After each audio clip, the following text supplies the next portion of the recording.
মুনাফিকদের ব্যাপারে আল্লাহ বলতেছেন ফাওয়াইলুল লিল মুসাল্লিন, ওই সমস্ত মুনাফিক মার্কা নামাজিদের জন্য ধ্বংস। ওই সমস্ত মুনাফিক মার্কা নামাজিদের জন্য ধ্বংস।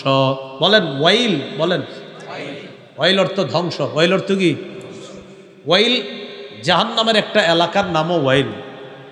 আল মুস্তাদরাক লিল হাকিম কিতাবের নাম, 3919 নম্বর হাদিস। ক্বালা রাসূলুল্লাহ সাল্লাল্লাহু আলাইহি ওয়াসাল্লাম আল ওয়াইলু ওয়াদিন ফি জাহান্নাম ইয়াহবি ফিহিল কাফিরু 40 খরিফা ক্বাবলা আন ইয়াবলুগা ক্বারা।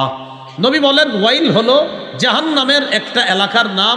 এটা এত গভীর, এই গভীরে যাওয়ার আগ পর্যন্ত কাফের শুধু নিচে যাইতে থাকবে, 40 বছর শুধু নিচে যাইতে থাকবে, এত গভীর ওয়াইল এটা।